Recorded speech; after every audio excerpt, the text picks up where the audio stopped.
खबरनामा news में आज कालाडूंगी विधानसभा में नॉमिनेशन का दौर जारी है। अभी गजराज विज जी नॉमिनेशन करने अंदर गए हैं। उनके समर्थक के रूप में आज हम आपके सामने लेकर आए हैं कि रवि कन्याल जो यहाँ के ब्लॉक प्रमुख भी हैं, जो एक भाजपा के अच्छे मजबूत कार्यकर्ता के रूप में भी जाने गए हैं, युवा है, जुझारू हैं, हर वक्त एक ज़मीनी स्तर से जुड़े रहते हैं और यहाँ की परेशानियों से रूबरू होते रहते हैं। खुद कोविड काल में भी इन्होंने बहुत अच्छे कार्य किए हैं।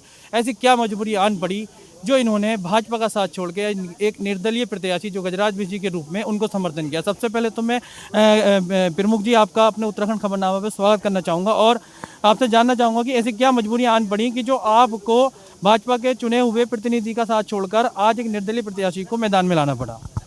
देखिए, जैसा कि हम यहाँ की सारी कालाडूंगी विधानसभा की जनता जानती है। मैं ब्लॉक कोटाबाग को यहाँ की क्षेत्र की जनता ने, ग्रामीणों ने मुझे मौका दिया ब्लॉक कोटाबाग में काम करने का, जनता की सेवा करने का।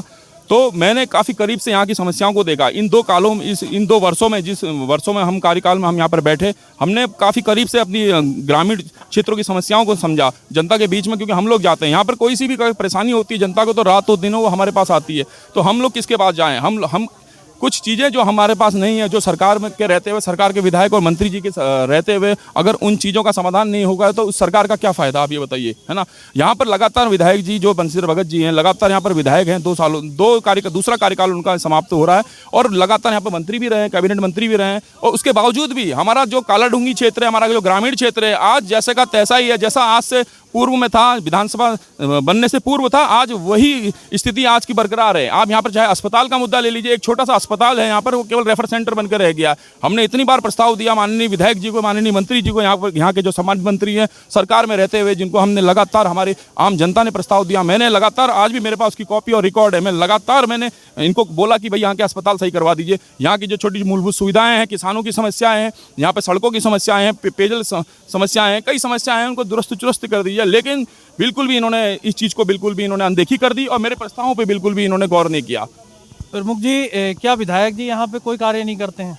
बिल्कुल, देखिए, जिस तरह से ये कहते हैं कि हमने Bharatiya Janata party double engine की सरकार चल रही है। आप ये बताइए, अगर डबल इंजन की सरकार चल रही होती तो आप यहाँ पर से आप इस परिसर में खड़े हैं, यहाँ से आप 10 कदम पे आप अस्पताल देख लीजिए। यह अस्पताल नगर पंचायत का भी अस्पताल है और यही ग्रामीण क्षेत्रों का भी अस्पताल है। यहाँ पर लगभग 35,000 की आबादी इस अस्पताल को लीड करती है। आप ये देखिए, यहाँ पर एक आप इमरजेंसी के नाम पे, और अगर कोई यहाँ पर हादसा होता है, सबसे बड़ा पर्यटन का क्षेत्र है हमारा, यहाँ पर कॉर्बेट का क्षेत्र है हमारा। यहाँ से नैनीताल को आए दिन इतनी भीड़ होती है, पर्यटन सबसे ज़्यादा पर्यटन यहाँ से मार्ग यहाँ से जाता है। लेकिन यहाँ पर इतनी आए दिन दुर्घटनाएं होती हैं, लेकिन उनको कोई यहाँ पर कोई सुरक्षा नहीं मिलती है, कोई उनको यहाँ पर प्रोटेक्शन नहीं मिलता है। अस्पताल में कोई सुविधाएं नहीं है, सब संसाधन सब यहाँ पर रेफर सेंटर बना के रख दिया गया है। तो ये हमारा दुर्भाग्य है कि ऐसे जनप्रतिनिधि लगातार हमारी जनता ने यहाँ पर चुना। ये आए दिन कुछ नहीं, ये केवल जनता को गुमराह करने का काम करते हैं और ये केवल अपने ही क्या कहते हैं स्वार्थ के लिए इन्होंने यहाँ पर काम किया है। अपने ही स्वार्थ के लिए लगातार यहाँ पर मंत्री रहे। हमारे संघर्षशील हमने देखा, यहाँ पर अन्य जितने भी प्रत्याशी जो संघर्ष कर रहे हैं, यहाँ पर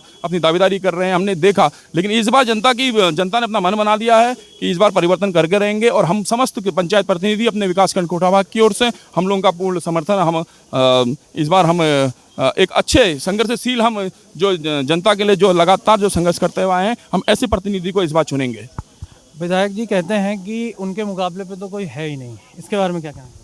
देखिए, ये उनकी बहुत बड़ी गलतफहमी है, क्योंकि जनता जनार्दन है, जनता ही सरकार बनाती है और जनता ही सरकार गिराती है। विधायक जी ये कहें कि हमें कोई नहीं हरा सकता है, भाई एक चीज़ बताइए, आप जनता के मुद्दों के, जनता की जो मुख्य समस्या है, उन समस्याओं का आप समाधान नहीं करेंगे, आए दिन आप जनता की अनदेखी कर रहे हैं, तो जनता कहां से आपको समर्थन करेगी। इस बार जनता परिवर्तन का मन बना चुकी है और कालाडूंगी क्षेत्र की जनता, विशेष तौर पे जो ग्रामीण क्षेत्र की जनता है, आप देखिए कोई सुख सुविधाएं यहाँ पर, जो मूलभूत सुविधाएं हैं, सब जनता यहाँ पर वंचित है। आप देखिए यहाँ पर अस्पताल की स्थिति खराब है, सड़कों की स्थिति खराब है, यहाँ पर बस स्टेशन नहीं है। यहाँ पर आज से 10 साल पूर्व मंडी की घोषणा करी थी सरकार बनने के बाद विधानसभा ने आज कि काश्तकारों के लिए मंडी बनाई जाएगी, यहाँ पर सब्जी मंडी का यहाँ पर स्थापित करी जाएगी। लेकिन आप देखिए वो चीज़ें, हवाई जो घोषणाएं हैं भाजपा की, यहाँ पर स्थानीय जो हमारी सरकार के रहते हुए जो स्थानीय जो विधायक है, मंत्री हैं, उनकी जो हवाई घोषणा है वो हवाई साबित हुई और दोबारा से चुनाव आ गए हैं। फिर से वो जुमलेबाजी कर रहे हैं, जनता को गुमराह करने का काम कर रहे हैं, जनता को किसी न किसी तरह से झूठ बोल के झूठी राजनीति यहाँ पर उनके द्वारा करी जा रही है। लेकिन इस बार हम परिवर्तन करेंगे पंचायत प्रतिनिधि की, और हम सब लोग ने मन बना लिया कि इस बार परिवर्तन किया जाएगा। धन्यवाद रवि जी। आपने सुना अभी रवि कन्याल जी जो यहाँ के ब्लॉक प्रमुख हैं, किस तरीके से ये मन बना चुके हैं पंचायत प्रतिनिधि मिल करके सब कि इस बार परिवर्तन की लहर चलेगी। ज़्यादा जानकारी, ज़्यादा अपडेट के लिए जुड़े रहें उत्तराखंड खबरनामा के साथ।